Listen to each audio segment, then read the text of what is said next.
जान गया है कि इलेक्ट्रल बॉन्ड घोटाले से भारतीय जनता पार्टी ने करीब 8,250 करोड़ रुपया चंदा इकट्ठा किया है। हमने विस्तार से इस पर चर्चा की है पिछले कुछ दिनों में। जो 4 रास्ते अपनाए गए हैं बीजेपी द्वारा, पहला रास्ता था चंदा दो धंधा लो, यानी कि प्रीपेड घूस। दूसरा रास्ता था ठेका लो चंदा दो, यानी कि पोस्ट पेड घूस। तीसरा रास्ता था हफ्ता वसूली, यानी कि ईडी, सीबीआई और इनकम टैक्स की धमकी दो और कंपनियों से चंदा लो। और चौथा रास्ता था फर्जी कंपनियों का रास्ता, यानी कि शेल कंपनी द्वारा चंदा लो। ये इलेक्ट्रल बॉन्ड घोटाला सुप्रीम कोर्ट ने कहा है ये संविधान के खिलाफ है, ये गैर संवैधानिक है। आज एक और सनसनीखेज खुलासा करने वाले हैं हमारे कोषाध्यक्ष अजय माकन जी, जो आपको बिल्कुल साफ तरीके से दिखाई देगा बीजेपी की क्या रणनीति है। 2024 के चुनाव के संदर्भ में कैसे विपक्ष की पार्टियों को निशाना बनाया गया है और खास तौर से कांग्रेस पार्टी को आर्थिक रूप से अपंग करने की खूब प्रयास हो रही है। पर हम डरने वाले नहीं हैं। अजय माकन जी ने जो अभी वो खुलासा करने वाले हैं, उन्होंने काफी गहरा विश्लेषण किया है और ये सब जानकारी इलेक्शन कमीशन के वेबसाइट पर उपलब्ध है। और उस पर अजय माकन जी जो खुद कंप्यूटर भाषा से वाकिफ हैं, मैंने आपको 4 दिन पहले पाइथन भाषा के बारे में कहा था। आज उन्होंने पाइथन के बाप, कंप्यूटर में पाइथन का बाप भी होता है, अजगर का बाप भी होता है, उस बाप का नाम है आर लैंग्वेज। इस आर कंप्यूटर भाषा को जो हम रिलीज कर रहे हैं, इलेक्शन कमीशन की वेबसाइट पर जो बीजेपी की अकाउंट की जानकारी है, उसका विश्लेषण हमारे कोषाध्यक्ष जी ने किया है। मैं अभी अजय माकन जी से गुजारिश करूंगा कि विस्तार से आपको ये सनसनीखेज खुलासे के बारे में आपको पूरी जानकारी दें। Ajay Maken ji, can I just say in English 1 minute? As most of you know, the electoral bond scam, through the electoral bond scam, the BJP collected over 8,200 crores as donation. There were different routes. There was a prepaid bribe route, there was a post-paid bribe route, there was a post-raid group, Chanda Dhanda, raid, paid, and there was a shell company route. Today, our treasurer Ajay Makan ji has analyzed the data that has available on the ECI website that has been filed by the BJP.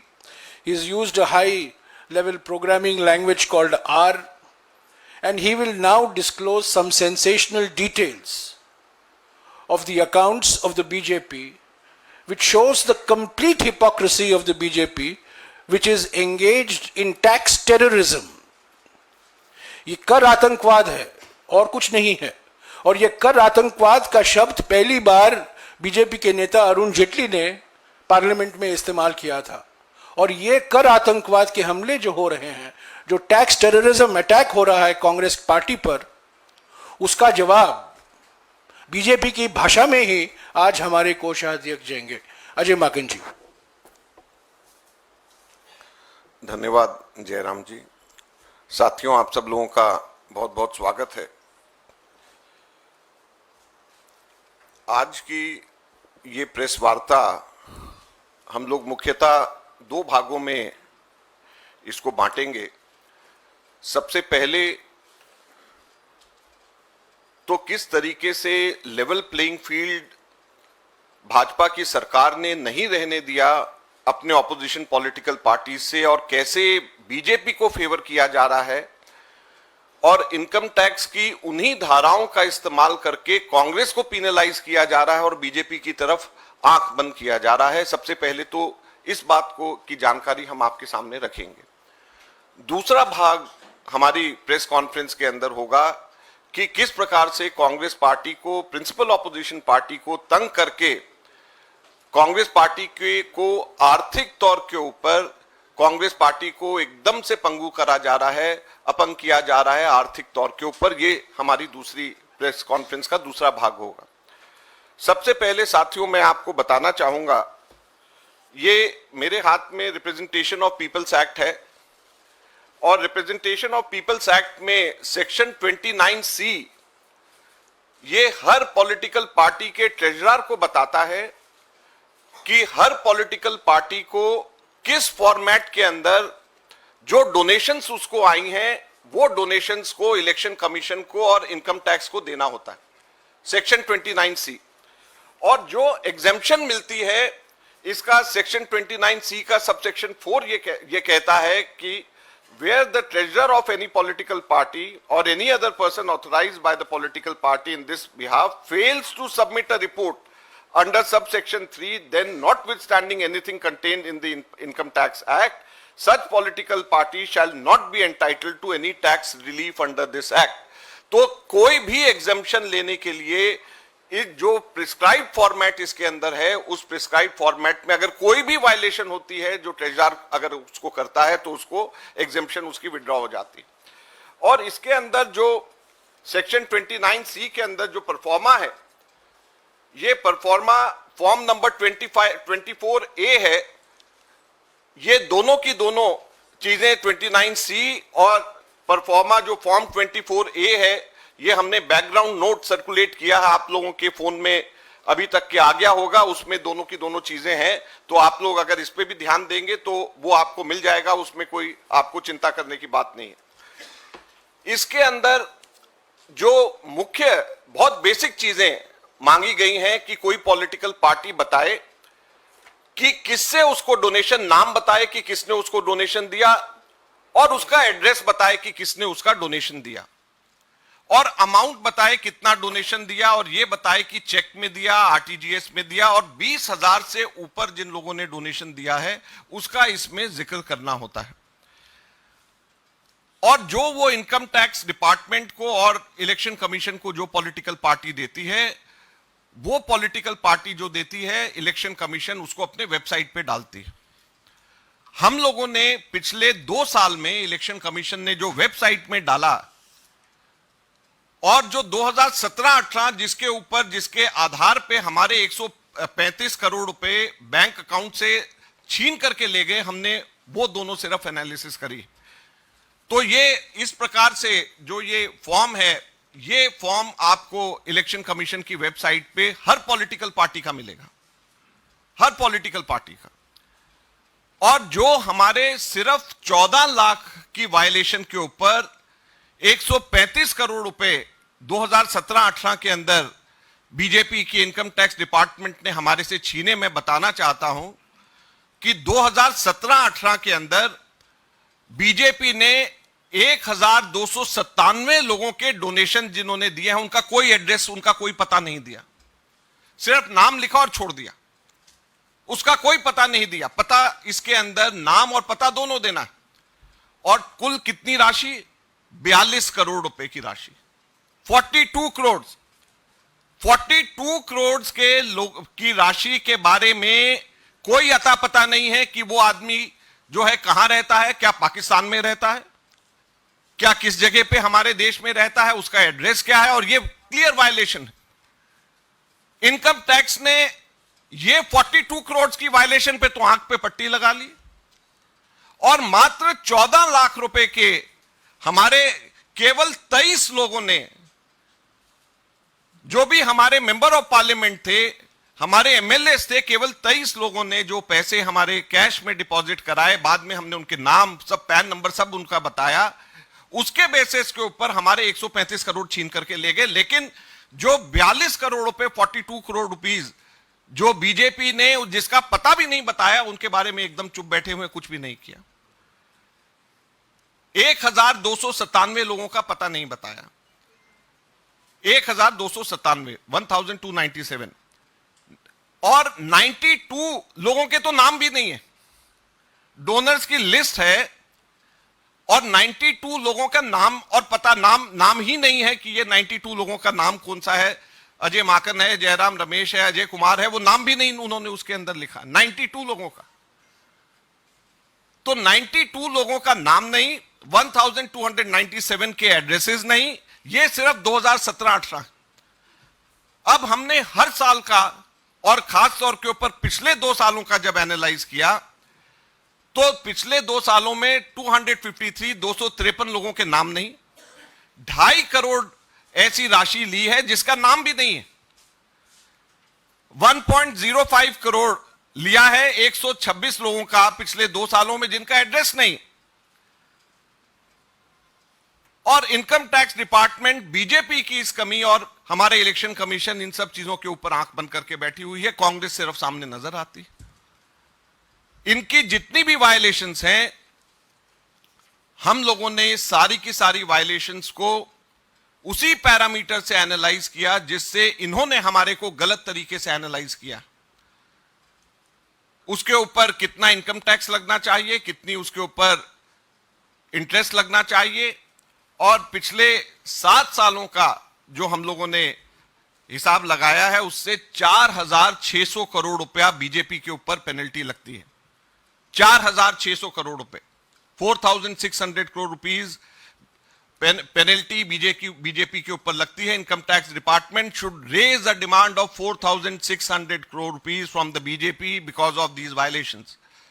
और हम income tax department से demand करते हैं कि उनको कांग्रेस की ये कमी नजर आती है, लेकिन ये 4,600 करोड़ की जो पेनल्टी बीजेपी से लेनी चाहिए, why is it not looking at these violations done by the BJP, जो क्लियर कट वायलेशंस हैं। आप लोग भी जाकर के इसमें वेबसाइट पे ईसीआई से डाउनलोड कर सकते हैं और देख सकते हैं। मैंने जो अपने यहाँ पे निकाला है, जिस तरीके से आर लैंग्वेज का मैंने निकाला, ये भी हम आपको देंगे। आप लोग खुद भी इसमें से देख सकते हैं, अपने ऑफिस में किसी को दिखवा सकते हैं इसके अंदर किस तरीके से। और जो मैंने टोटल फिगर्स बताए हैं कि इतने नाम मिसिंग है, इतने एड्रेसेस मिसिंग है, इतना टोटल अमाउंट है, ये सब कंप्यूटर एडेड लैंग्वेज एआई और आर लैंग्वेज को यूज करके हम लोगों ने निकाला है। तो इसमें कहीं पर भी कोई गुंजाइश नहीं है कि इसमें कोई भी कहीं पे भी कोई गलती। अब प्रश्न ये उठता है कि क्या इसको लेवल प्लेइंग फील्ड कहेंगे? हम लोगों को जो नोटिसेज आए हैं, मैंने आपको बताया सीताराम केसरी जी के जमाने के हमारे 1993-94 के नोटिसेज हमारे को आए, सीताराम केसरी जी के जमाने के। और जब नोटिसेज पिछली बार आए थे, डिमांड कल हमारे पास में आया है 53 करोड़ का। सीताराम केसरी जी के जमाने के 53 करोड़ का डिमांड कांग्रेस का 1993-94 का कांग्रेस को आया। और टोटल पिछले इसी तरीके से उन लोगों ने 5 सालों का दिया है, 3 सालों का और वो बना रहे हैं।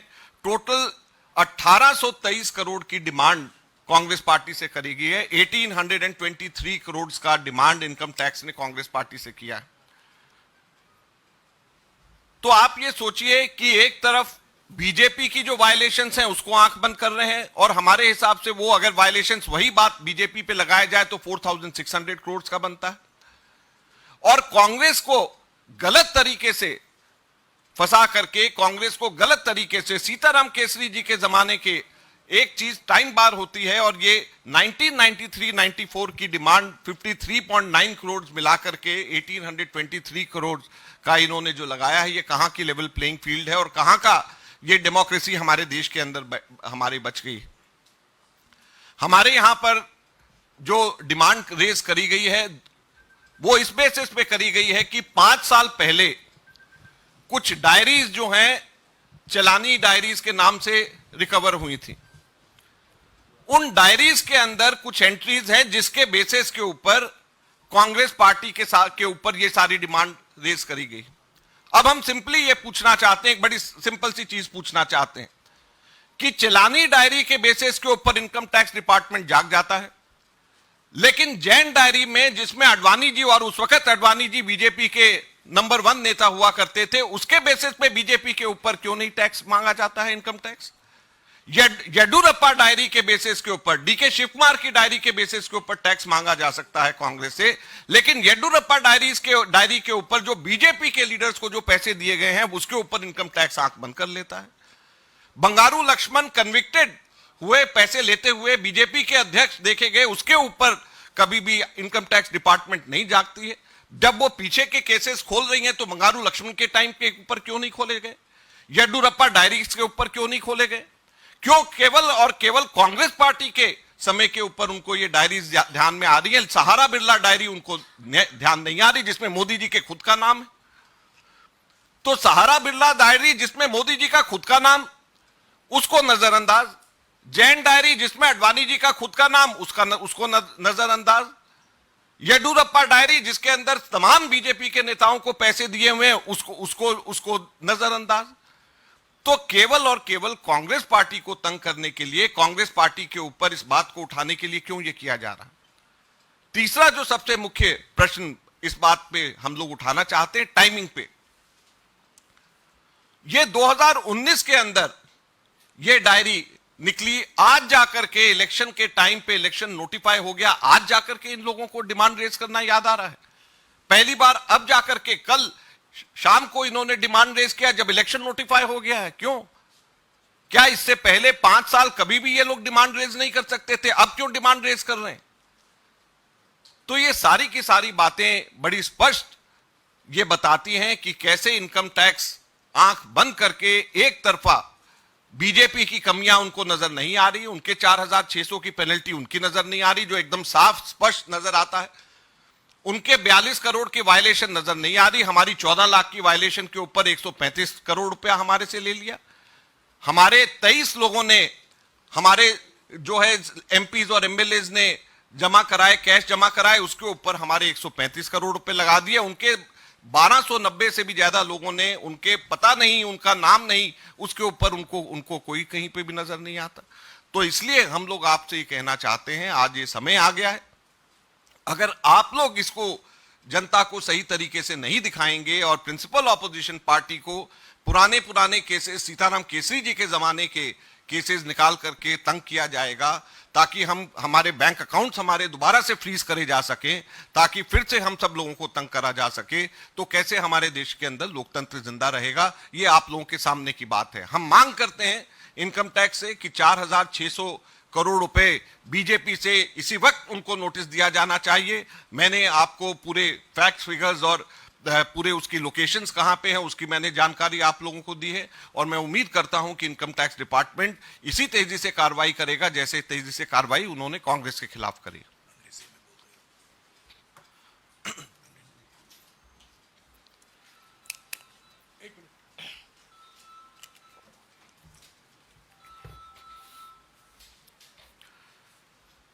Friends, primarily we are taking up two important issues today. The first one being the income tax department being soft towards the BJP. BJP has violated the Income Tax and Representation of People's Act, but still the Income Tax Department is penalizing the Congress party. I have with me Representation of People's Act, in which section 29C clearly mandates the treasurer of any national recognized political party to submit to the Election Commission in a proper format, the details of donations received in the last financial year. And in such format, the two most important and basic things which any political party has to make it open is the name of the donor and the address of the donor.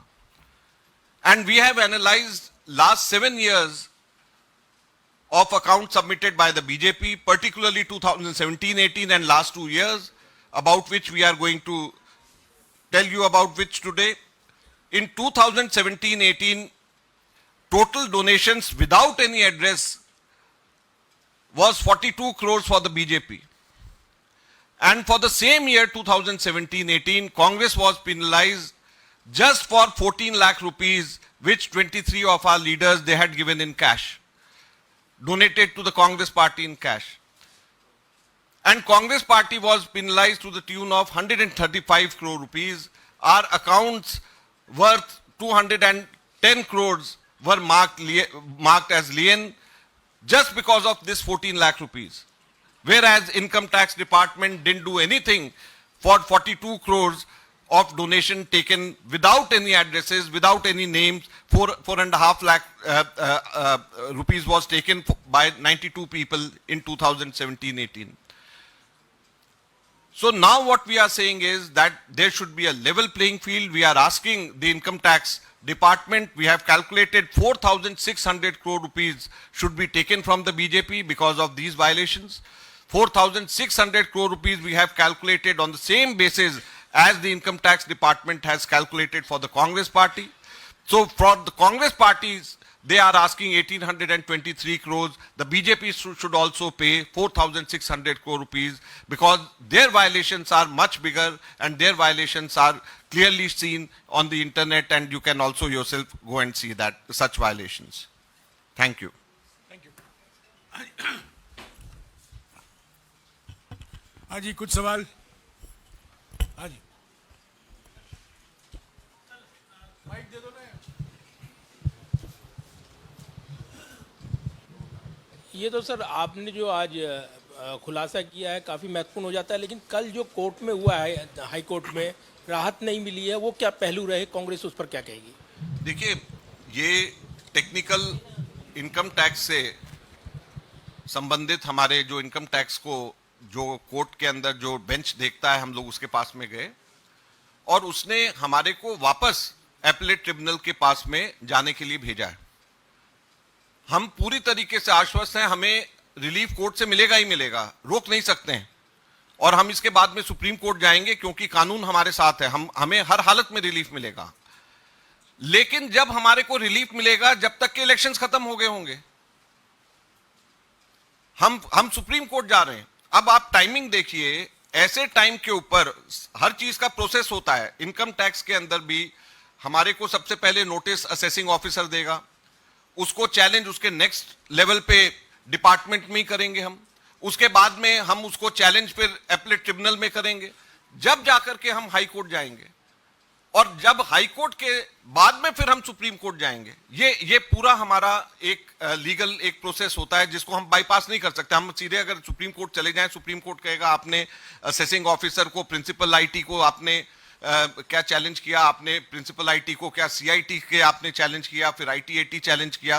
तो ये सारी process सबको मालूम है कि ultimately हमें relief मिलना ही मिलना है, क्योंकि ये गलत है, ये हो ही नहीं सकता। लेकिन जब तक के चुनाव निकल जाएगा और डेमोक्रेसी खत्म हो जाएगी, उस टाइम के ऊपर कौन इन सब चीजों को देखेगा? ये हमारा कहना है। माकन साहब, आप लोगों ने चुनाव आयोग से कंप्लेन किया था इस इशू को भी लेकर के कि आपके अकाउंट फ्रीज हुए हैं। एक हफ्ते से ज्यादा हो गया, चुनाव आयोग का रिस्पांस क्या है इस पर? अभी हम वेट कर रहे हैं चुनाव आयोग इसके ऊपर कोई कार्रवाई करे, क्योंकि चुनाव आयोग का भी ये दायित्व बन जाता है, फ्री एंड फेयर इलेक्शन कराना चुनाव आयोग का भी दायित्व है। तो चुनाव आयोग के पास में भी उनका भी दरवाजा हमने खटखटाया है। और ये इससे बड़ा स्पष्ट, हमने आपको बड़ा स्पष्ट दो चीजें बताई कि हमसे अननेसेसरी डिमांड हमारे से रेस किया जा रहा है, और दूसरा हमने कहा कि बीजेपी खुद एट डिफॉल्ट है और उसको एकदम से साफ छोड़ा जा रहा है। सिर्फ कांग्रेस पार्टी क्यों ऐसी चुनी जा रही है जिसको पिनलाइज किया जा रहा है? और मैं आपको और एक बताना चाहूंगा, 1993-94 का आप लोग पता कराएं, कुछ और ऑपोजिशन पार्टी को भी नोटिसेज आए। 93-94 के कुछ और ऑपोजिशन पार्टीज को भी नोटिसेज आने शुरू हो गए हैं, जो कि बीजेपी के ऑपोजिशन पार्टीज। माकन साहब, हेलो माकन साहब इधर, माकन साहब, इधर माकन sir. you are saying that you are following the due legal process, but there is no time. So it's an unprecedented situation where you're not getting relief from the income tax department, and on the other hand you saying, since there's no time, So are you not moving the Supreme Court immediately in such unprecedented circumstances? We are moving to the Supreme Court. It's just because there was long weekend and holidays, we didn't do it. But the first thing early next week is we are approaching the Supreme Court. हाँ जी, साहब इधर यहाँ दे दो यार। Sir इधर भी एक minute आ रहा हूँ। माकन साहब, जिस तरह से आप लोगों ने अपने अकाउंट लेवल प्लेइंग फील्ड के लोग का आरोप लगा, उस पर जो है अमेरिका के विदेश विभाग के प्रवक्ता मैथ्यू मिलर का भी बयान है। उन्होंने कहा कि कांग्रेस की जो शिकायतें हैं उस पर जांच होनी चाहिए और कांग्रेस को भी चुनाव कैंपेन के पैसा मिलना चाहिए। इस पर जो है भारतीय विदेश मंत्रालय ने टिप्पणी की थी, आपत्ति की। उसके बाद भी मैथ्यू मिलर का बयान आया कि हम अपनी स्टैंड पर कायम हैं, कांग्रेस की बातें सुनी जानी चाहिए। देखिए, हमें भारत के लोकतंत्र पे पूरा विश्वास है, हमें भारत के न्याय पद्धति पे, न्यायपालिका पे पूरा विश्वास है। हमें किसी भी बाहर की सपोर्ट की जरूरत नहीं है और हम पूरी तरीके से आश्वस्त हैं। हमारे अपने इंस्टीट्यूशंस, हमारे संविधान, हमारे न्यायपालिका, हमें उनके ऊपर पूरा विश्वास है। हमें बाहर की किसी की सपोर्ट की जरूरत नहीं है। माकन साहब, जो डिमांड इसमें रेज किया गया है 93-94 का, तब भी आपकी सरकार थी, नरसिम्हा राव की सरकार थी, उसमें भी आप लोगों ने उसको क्लियर क्यों नहीं किया इसको? और 10 साल 2004 से 2014 तक भी आपकी सरकार रही, उसमें आपने इसको क्लियर नहीं क्यों नहीं किया? क्योंकि आज ये जो नौबत आई है इसको पहले भी क्लियर कर सकते थे आप। आपका क्या मतलब क्लियर करने का? नहीं, क्लियर करने का क्या मतलब है? मेरे को समझ में नहीं आया। जो डिमांड रेज किया गया आपके tax department, income tax department की आपको क्या लगता है कि हम लोग क्लियर नहीं करते? हम अपने इनकम टैक्स का, हम अपनी असेसमेंट हम लोग देते हैं तो क्लियर होता है। जो सबसे महत्वपूर्ण बात आप हमसे पूछ रहे हो कि क्लियर क्यों नहीं कर रहे, हम लोगों ने क्लियर किया जब तो अभी तक कोई डिमांड नहीं हुई। उसके बीच में 98 के आसपास में वाजपेयी जी की भी तो 5 साल की सरकार रही, उन्होंने तो हमसे नहीं रेज किया, इसका मतलब क्लियर था। अब एकदम से जो है ये 93-94 का अब जाकर के 30 साल बाद में अब कहां से आ गया? हमने तो हमेशा क्लियर, हमने तो पहले दिन से क्लियर किया हुआ था। हाँ जी, मौसमी। जो आपने note circulate हुआ है, there's a note that has been circulated. Could you explain the note, because there are several entries that are missing as far as the name is. Only one note has been circulated. 22-23 contribution in excess of 20,000, and there are entries missing in 5 lakh, 2 lakh, 8 lakh rupees for the BJP. अच्छा। So This- could you अच्छा, explain you why are this talking about particular this note has been circulated? Why this note is circulated? You've asked a good question, because this is just one page out of 400, more than 400 pages note. This is I have sent you a prototype of what is submitted to the Election Commission, and this is the first page of 2022-23, and in the first page you can see this note I have circulated, because the first page itself clearly indicates how big this anomaly is, because at many places you won't find the name and the address itself. So imagine on one page, the first page, if you can see such discrepancies, what would be the fate in rest of the pages? It is a 400-page document, out of which this is just 1 year. So we have analyzed 3 years, the details of which I have given, I have compiled and given. This is one page which I have circulated. That is in all three in total would be around 8-9. But for all 8 years, it would not be less than 2,500 pages. हाँ जी, Siddharth. Sir, आप कह रहे हैं कि supreme court आप जाएंगे, high court से अब तक आपको राहत नहीं मिली है, तो कितने आश्वस्त है कि सुप्रीम कोर्ट में आपको राहत मिल पाएगी? और दूसरी बात, आपने एक महत्वपूर्ण बात कही कि और भी विपक्षी दलों को इस तरीके के नोटिस आ रहे हैं, तो क्या कांग्रेस पार्टी उन सभी विपक्षी दलों से रीच आउट करके एक कॉमन मोर्चा बनाकर इस चीज़ को आगे बढ़ाएगी, और क्या ऑप्शन आप लोगों के पास बचता है? देखिए, इसमें हम लोग जो हैं, इसको, ये लोकतंत्र पे हमला है। सबसे बड़ी बात तो हमको ये समझना चाहिए, हमारे फाइनेंसेस इस तरीके से, अगर अब इसका नेक्स्ट स्टेप हमारा अकाउंट फ्रीज करना है, तो जैसे हमारा 1 महीने पूरा इन्होंने 280 करोड़ के करीब हमारे अकाउंट को फ्रीज रखा, जिसमें से 135 करोड़ रुपए निकाल करके ले गए। ये तब की बात है जबकि 135 करोड़ की डिमांड थी। अब 1823 करोड़ की डिमांड है, तो आप सोचिए कि ये कहां तक, किस एक्सटेंट तक के जा सकते हैं। तो ये लोकतंत्र पे हमला है। तो इसको हम लोग चाहे सड़क के ऊपर उतर करके लड़ने के लिए लाइक माइंडेड पार्टीज के साथ में, इससे बड़ा हमला लोकतंत्र पे मैं नहीं समझता कि आज तक के कभी भी हुआ होगा। और इसलिए हम लोग इसको सीरियसली बोल रहे हैं, क्योंकि आपको समझ लेना चाहिए कि इलेक्शंस के दौरान में हम लोग अगर अपनी पब्लिक मीटिंग्स के ऊपर पैसे हम नहीं खर्च कर सकते, कैंडिडेट्स को हम अपने आरटीजीएस नहीं हम भेज नहीं सकते, हम लोग एडवर्टीजमेंट्स हम लोग आप लोगों को नहीं कर सकते, तो हम लोग किस तरीके से, कोई उधार पे तो हम लोगों को पैसे देगा नहीं। तो ये बहुत बड़ा हम लोगों पे हमला है। हम लोग लाइक माइंडेड पार्टीज के ऊपर से भी हम लोग बात करेंगे, बाकियों को जिनको नोटिसेस कईयों को आया है जो हमें पता चला है, ये एकदम रिसेंट डेवलपमेंट है। कल ही कि हम लोगों को भी कल ही ये सारे नोटिसेस आए हैं और अपोजिशन पार्टीज को भी नोटिसेस आ रहे हैं, तो ये रिसेंट डेवलपमेंट है। हम लाइक माइंडेड पार्टी से बात करेंगे। सुप्रीम कोर्ट में हम इसलिए आश्वस्त हैं क्योंकि हमें उम्मीद है कि सुप्रीम कोर्ट डेमोक्रेसी को किस तरीके से बचाया जा सके उस चीज को ध्यान में रख करके इस बात को देखेगा। ये सिर्फ टैक्सेशन मैटर की तरह नहीं इसको लिया जाना चाहिए। माकन जी एक सवाल मेरे पास। एक मिनट, मैं एक चीज जोड़ना चाहता हूं। अभी जो माकिन जी ने कहा है, ऐसे नोटिसों से हमें हमारे मनोबल पर कोई असर नहीं होगा। हमारा चुनाव प्रचार चलता रहेगा। कुछ 2 दिन पहले हमने एक अभियान, मेरे विकास का 2 हिसाब अभियान की शुरुआत की। 3 तारीख को घर घर गारंटी कार्यक्रम शुरू होगा। तो इस पर कोई शक नहीं होना चाहिए कि ऐसे नोटिसों से जो अभी हम गुजर रहे हैं, जो नोटिस आफ्टर नोटिस आ रहा है, सीताराम केसरी जी के ज़माने के नोटिस आए हैं, उसके पहले उमाशंकर दीक्षित के ज़माने के नोटिस आएंगे, और हम इंतज़ार कर रहे हैं जमनालाल बजाज जो कोषाध्यक्ष जी थे जब महात्मा गांधी नेतृत्व करते थे, जमनालाल बजाज के समय के भी नोटिस हमें आएंगे। हम उसका इंतज़ार कर रहे हैं, पर हमारे मनोबल पर इसका कोई असर नहीं होने वाला है। हमारा चुनाव प्रचार चलता रहेगा। हम और आक्रामक होंगे। हम डरने वाले नहीं हैं, क्योंकि जो डरा रहे हैं वो खुद डरे हुए हैं। हाँ जी, आपका। माकन जी इधर मेरे इनको मैं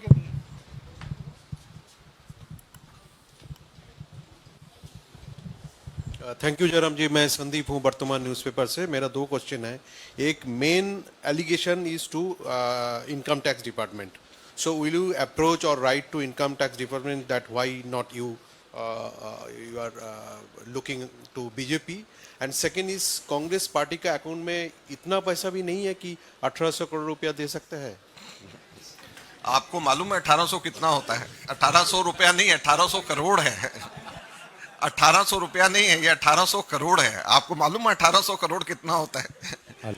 हमारे पूरे इलेक्शंस का, पिछले बार का 2019 का पूरे इलेक्शंस का हमारा 800 करोड़ का खर्चा था, पूरे इलेक्शंस का। तो 1800 करोड़ उतना होता है।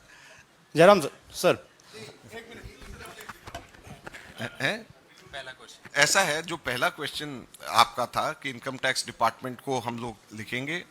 हम लोग इस चीज को भी देख रहे हैं कि लीगली कैसे हम इसको टेकअप कर सकते हैं। सब चीजें हम लोग क्योंकि ये एकदम से कल हुआ है और हमने उनके जितने भी पुराने खाते हैं सब असेस किया है, तो हम बीजेपी वालों को इतने हल्के में छोड़ने वाले नहीं हैं। मैं एक करेक्शन करूं, जो अभी अजय माकिन जी ने कहा है, ये आरोप नहीं है। आपने गलत शब्द का इस्तेमाल किया है, एलिगेशन। ये एलिगेशन नहीं है, ये इलेक्शन कमीशन के वेबसाइट पर जो जानकारी खुद पार्टियां देती हैं उस पर हमने एआई का इस्तेमाल करके, आजकल हर बच्चा हमारे देश में आई और एआई की बात करते हैं, तो हम भी कुछ एआई जानते हैं और उसी एआई के सहारे हमने जो जानकारी बीजेपी पार्टी ने वेबसाइट पर है उसका विश्लेषण करके इन्होंने ये तथ्य आपके सामने रखा है। तो इसको एलिगेशन मत कहिए। ये 4620 4620 राइट, 4600 करोड़ रुपया जो वायलेशन है, ये एलिगेशन नहीं है, ये एआई के द्वारा जनरेट किया गया है। मगन जी, सवाल ये है कि इलेक्शन अपने शबाब पर है, आप लोगों के पास, कांग्रेस खाते के पास पैसा नहीं और बीजेपी के पास हजारों करोड़ रुपए हैं। इलेक्शन आम लोगों की भाषा में किस तरह से प्रभावित हो रहा है आप लोग का चुनाव प्रचार, किस तरह से डे टू डे जो एक्सपेंसेज हैं वो कांग्रेस नहीं कर पा रही, लोगों तक ये बात कैसे पहुंच रही है? देखिए, ये तो आप लोगों को हम बता रहे हैं कि क्या स्थिति है और बीजेपी की क्या मंशा है, ताकि आप लोगों को जागरूक करें, लोगों को बताएं कि किस तरीके से लेवल प्लेइंग फील्ड नहीं रखा जा रहा है। अभी इसको इससे भी जोड़ करके देखिए, एक तरफ तो बीजेपी के अनकॉन्स्टिट्यूशनल बॉन्ड्स का पैसा उनके पास है, हजारों करोड़। दूसरा, उन्होंने जिस तरीके से जमा कराया है पैसा, उसमें नाम नहीं दिए डोनर्स के, उनके एड्रेसेस नहीं दिए डोनर्स के, वो एक वायलेशन अलग से, वो भी इलीगल है।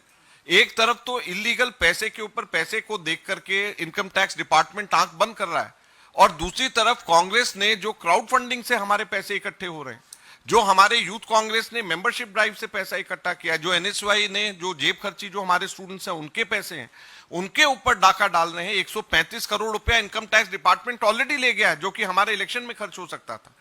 तो अगर आप पिछले बार के अगर इलेक्शन में एक्सपेंसेस से कंपेयर करें तो ऑलरेडी ऑलमोस्ट जो है 20% के करीब तो इलेक्शन कमीशन हमारे बैंक अकाउंट से उठा करके ले गया, जो हमारा पिछली बार इलेक्शन में खर्च हुआ था। तो ये लेवल प्लेइंग फील्ड कहां से है? ये डेमोक्रेसी में अगर प्रिंसिपल ऑपोजिशन पार्टी पे ऐसा हमला होगा तो कैसे लेवल प्लेइंग फील्ड होगी, ये लोगों को समझने की जरूरत है। और अगर फिर ये ऐसी पार्टीज को वापस मौका देंगे तो ये अगली बार तक के तो डेमोक्रेसी रहेगी नहीं। सर, पहले फेज के चुनाव का नामांकन खत्म हो चुका है, कोषाध्यक्ष आप कांग्रेस पार्टी के हैं, और क्योंकि चुनाव लड़ना है उसके लिए रिसोर्सेज चाहिए, रिसोर्सेज आपके पास नहीं है, तो क्या कोई ऑल्टरनेटिव स्ट्रैटेजी पर कांग्रेस पार्टी काम करेगी? कैसे आप रिसोर्सेज जनरेट करेंगे ताकि इलेक्शन लड़ सके? देखिए, हम लोगों के पास में plan B, plan C, plan D सब हम लोगों के तैयार है।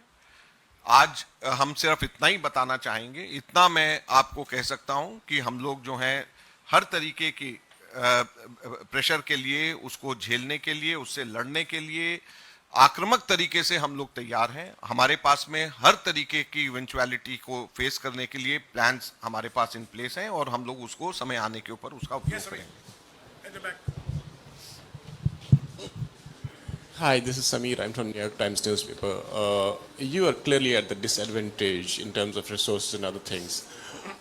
What does it say about the prospects of the free and fair election in this country? Because when you have like large opposition parties having not those kinds of resources to fight that kind of thing. Thanks. Under these circumstances, we are trying to give our best performance, but the question which you asked was about free and fair elections. So already you can see that it won't be a free and fair elections, because the most important thing is the resources. If we are not allowed to utilize our own resources, 135 crores from own bank account was stolen by the BJP ruling party, which is around 20% of what we spent last time. How can it be a free and fair election? And we are facing another onslaught on our accounts, because now 1823 crore rupees of demand notice has come to us. It means that they are going to do the same thing which they did last time with just 135 crore of demand notice. So this in no way seems to be a free and fair election.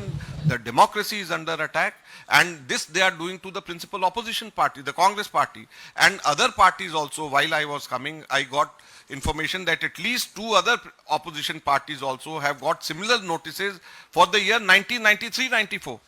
So imagine these tax notices from 1993-94 are being sent to ensure that the political parties are unable to spend their entire amount of money which they have collected from their own resources.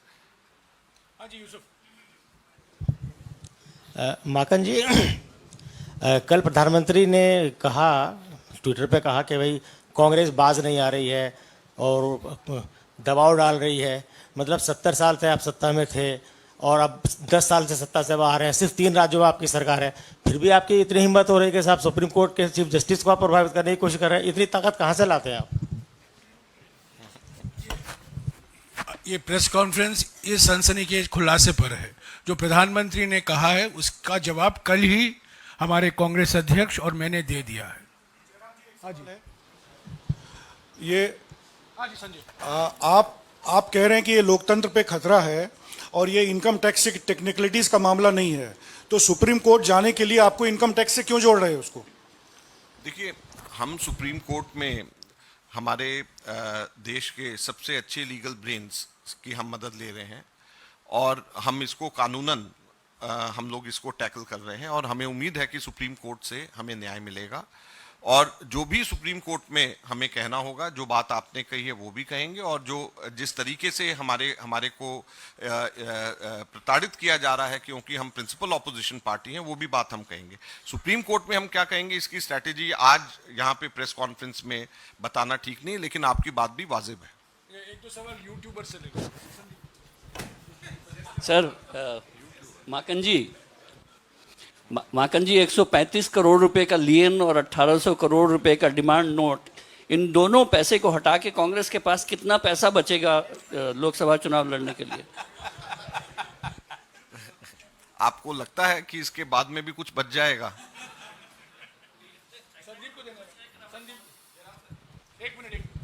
Mr. Makan and also to Jairam, we've been reporting this story of tax notices for the past 1 month.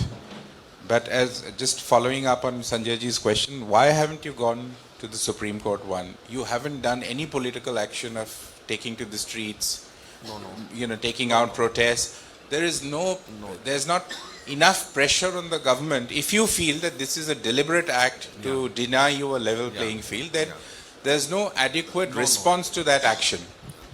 First of all, I don't agree on both these counts. We went to the Supreme Court 3 times. So we have gone to the Supreme Court 3 times on these matters, and on 1st April we are going again. We went for an early hearing also to the Supreme Court, but Supreme Court said since we'll be hearing you out on 1st April, there is no need for early hearing. So on 1st April, there is already it is listed there. We went to the Supreme Court for an early hearing also, but Supreme Court said that no need for an early hearing. So it is not that we are not going to the Supreme Court. We have gone to the Supreme Court 3 times. And on 1st April, we expect Supreme Court to give us some relief.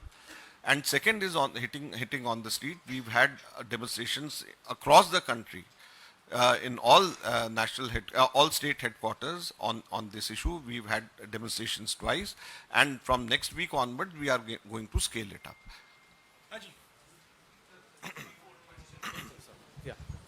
And you may recollect that Sonia ji herself, along with Kharge ji and Rahul Gandhi ji, came here to address this issue. Give me a single example when Sonia ji, Rahul ji and Kharge ji, all 3 of them together, Jairam ji, myself, the entire KC Venugopal, all of us, we took up this issue. So be it in the court, be it in the public, or also on the street, we are very serious, and whatever best we can do, we are doing. It's a 3-fold question. The IT one question. When the ITAT had actually heard this matter, it had noted that the 20% demand that the IT department had made, you'd not paid that, and the IT proceedings that started, recovery proceedings, were from 2021. Then why was this 20% not paid? And even at the High Court, when it was hearing this particular matter, Justice Yashwant Verma had a clear question to ask, that was the Congress party, sleeping till 2021? Yeah, very good question. I think this should be answered. When IT department was asking 20% at that time, 20% of 135 crores meant 27 crores. And we didn't have that much of money at that time. And once you give 20%, it is very difficult to take it back. This is the first. So when in this case, in this way, now they have raised a demand of 1823 crores. So should we be paying them 400 crore rupees to the income tax department? Should we be paying? Do we have this much of money? And this is when they had asked us to pay 20%, that was the time when we were facing state elections. We didn't have money. So this money we had collected all through last year to fight the parliament elections. And they took away all the money and they are asking for more money. So if suppose 20%, using this 20% logic, if we pay now, we may be required to pay 400 crore rupees. So should the opposition party first pay 20% bribe to Narendra Modi's government and then contest the elections? Is this a level playing field?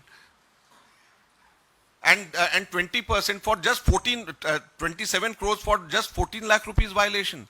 Whereas for 42 crores of violation, not even a single penny is being charged from the BJP. One of the reasons why, to add to what Mr. Makan has just said, that 20% is an admission that there is something that we have done wrong.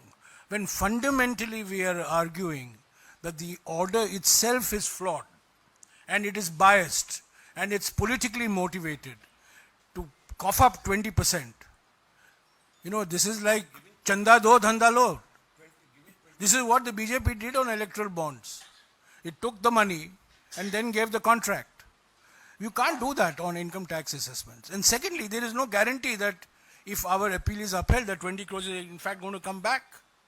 So it's easy to say that this 20 crores should have been paid, but the political economy of the 20% is that this income tax order was fundamentally rooted in a desire to cripple the Congress party financially and to make the 2024 election unfree and unfair. That is the strategy of the BJP. Yeah. Sir, how many accounts do you have? How many are frozen currently and how many are not frozen? And how much money did you raise from your crowdfunding exercise? In total in Delhi, we have in our 4 banks around 11 accounts. And when I say 11 accounts, I am talking about NSUI and Youth Congress. And this is, I am talking only about Delhi for the Indian National Congress.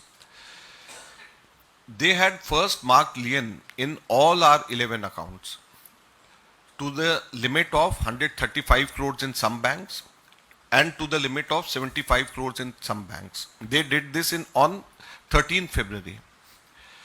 And unfortunately for us, in none of these bank accounts, in any of these bank accounts, we had more than 135 crores or 75 crores. So in all these 11 accounts, effectively, 280 crores got stuck because there was no way to reconcile amongst the banks, and there was no way that we could have taken out money and put it in one bank because the entire money was marked as lien. So we were unable to utilize full these 280 crores. So you imagine, at the eve of elections from 13th of February for 5 weeks continuously, we were unable to utilize our 280 crore rupees. This was the first thing. Then the income tax department took away 135 crore rupees from these out of these 280 crores. And it was day before yesterday evening that we were able to take out our entire amount of money and pay as advances for our election campaign. Just day before yesterday. And perhaps our last week's press conference played an important role, because after that only the government, perhaps, or the bank or the income tax department allowed us, because we were not allowed at that time. Whereas the news was being planted by the CBDT, by the income tax department, that no account is freeze. Right from day one, they were saying no account is freeze. Technically, they may say no account is freeze, but just tell me, when they have marked lien of 135 crores in a bank where we have 90 crore rupees, in another bank where we have 40 crore rupees, in another bank where we have 30 crore rupees. So effectively 90 plus 40 plus 30, the entire amount is locked, freeze. So when we were unable to utilize our 280 crore rupees, the entire amount was frozen. The entire amount was marked as lien, out of which they forcibly took away 135 crores from us, even when the case was going on in the High Court. So this is the high-handedness of the government, which you all should understand. Any more YouTubers? Crowdfunding, our crowdfunding, we in just 1.5-2 months, we were able to collect 25 crore rupees. And it was around 50 lakh rupees a day at an average we used to get. But as soon as the message went that our accounts are frozen, we also didn't encourage people to give money because accounts was frozen. We never knew how much from this amount the government will, the income tax department will take it back. But 25 crores was what we were able to, and it is the highest in recent past any political party has been able to collect through crowdfunding. Okay, one more YouTuber. Mr. Makan, when the Delhi High Court rejected your plea, It also noted that the tax department appears to have collected substantial and concrete evidence warranting further scrutiny and examination. In background to this, given this statement because the High Court has the same bench has rejected 3 times our appeal. So which one are you talking about? This is the 28th March. Okay. Ah.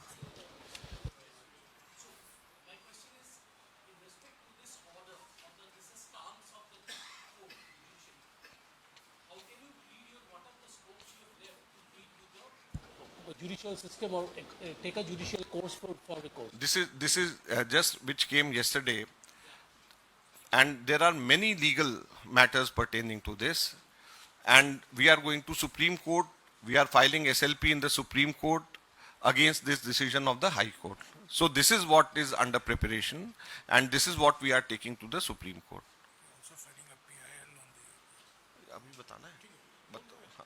Acha, I had kept it for another press conference, but Jairam ji wants me to announce that I am filing a PIL to take 4,600 crore rupees from the BJP on the basis of what we have got now, what I have just told. So we are approaching court, and as a PIL, we are going to approach courts. We'll see which court, which level. We'll see which court. We'll see which court, which level to approach. माकन जी सवाल इधर से. Let us see. We'll discuss. Maken ji, Congress party, we are thinking to file. We are thinking to file a PIL. आप पूछ लो.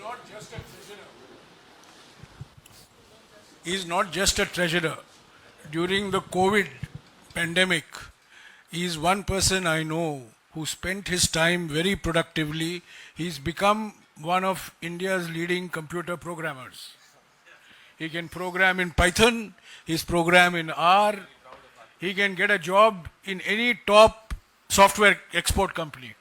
So when he has applied R language to the ECI data, I think these are nothing to be sneezed at. He's more than a treasurer.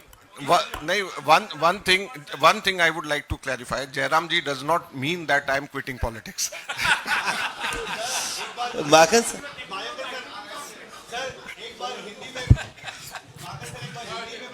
हाँ.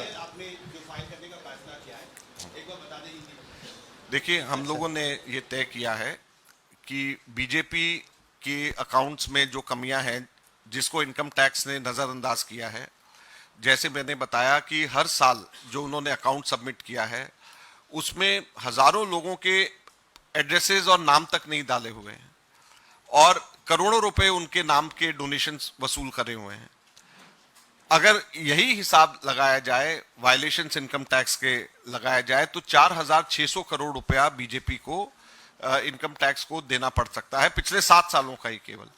तो इसको लेकर के हम लोग सोच रहे हैं कि हम PIL डालेंगे, हम कोर्ट जाएंगे, और कौन डालेगा, किस कोर्ट में डालेंगे, इस चीज की हम लोग चर्चा करेंगे, लेकिन हम PIL लेकर के हम इसको जाएंगे और बीजेपी के से 4,600 करोड़ रुपए की डिमांड करी जानी चाहिए, ये हम मांग करेंगे. माकन साहब, मेरा सवाल ये है कि जब आप ये प्रेस कॉन्फ्रेंस इस वक्त कर रहे हैं, देश से बाहर भी कांग्रेस पार्टी के अकाउंट फ्रीज होने का मुद्दा उठाया जा रहा है. UN में ये मुद्दा उठाया गया और ये कहा गया कि भारत में लेवल प्लेइंग फील्ड जो है, इलेक्टोरल जो प्रोसेस है, उसमें पॉलिटिकल पार्टीज को दी जा रही है या नहीं दी जा रही है, इसको लेकर कंसर्न जताया गया. आपको लगता है कि देश की छवि भी इससे खराब हो रही है? देखिए, मैं इस बारे में सिर्फ इतना कहना चाहूंगा, ये हमारा आंतरिक मामला है और हमारा संविधान सक्षम है. मैंने पहले भी बोला, हमारा संविधान सक्षम है, हम लोग सक्षम हैं कि अपने आंतरिक मामले को हम खुद ही सुलटाएं. हमारी न्यायपालिका मजबूत है और हमें उस पर पूरा भरोसा है.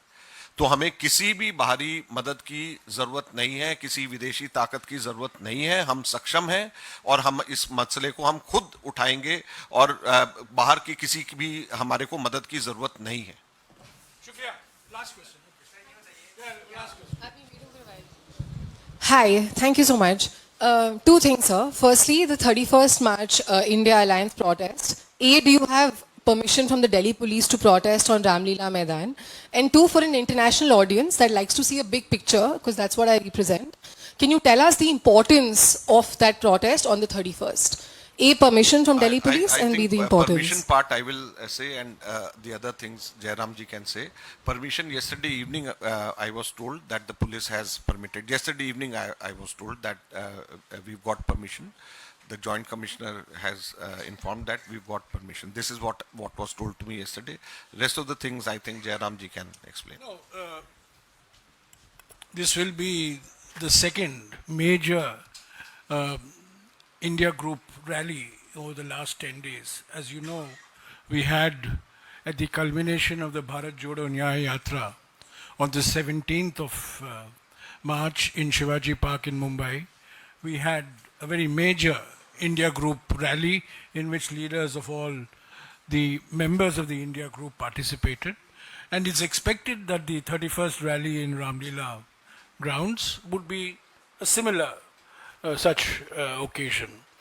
Well, the main objective is to highlight the threats to democracy by the actions of the BJP, the determined actions of the Prime Minister, who ensure that we are one nation, no election, that this is going to be an unfree election, unfair election. The Election Commission did not even meet the India Group on the issue of 100% VVPATs.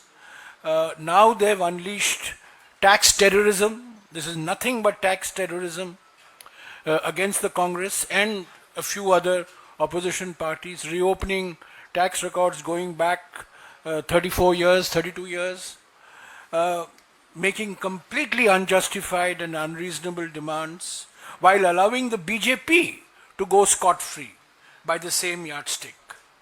And then, of course, indulging in this horrendous scam which has been declared unconstitutional by the Supreme Court, the electoral bonds. So this is a political rally, and it's meant to demonstrate solidarity against the authoritarian regime of Mr. Modi, who is hell-bent on decimating all opposition parties.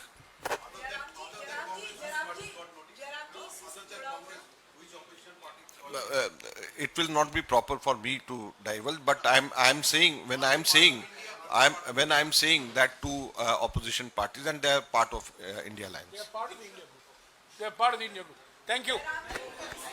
Haji Manjari. इसी से जुड़ा हुआ मेरा सवाल है कि आप लोग कह रहे हैं कि ये लोकतंत्र पर हमला है और इसे लेकर 31 तारीख की रैली कर रहे हैं, लेकिन वहीं आम आदमी पार्टी जो है इसे केजरीवाल की गिरफ्तारी से जोड़कर उसको मुद्दा बना रही है। तो ऐसे में कांग्रेस क्या उस कॉज को सपोर्ट कर रही है या उस बैनर के साथ जाएगी? नहीं, ऐसा नहीं है, और हमें पूरी उम्मीद है कि आम आदमी पार्टी भी लोकतंत्र की हत्या जो इस पूरे रैली की थीम है उसको मानती है, और उसमें सभी बातों को रखा जाएगा। जिस तरीके से हर ऑपोजिशन पार्टी पीड़ित है इस वक्त, सभी बातों को रखा जाएगा, ऐसा हमारे को उम्मीद है और ऐसा ही होगा।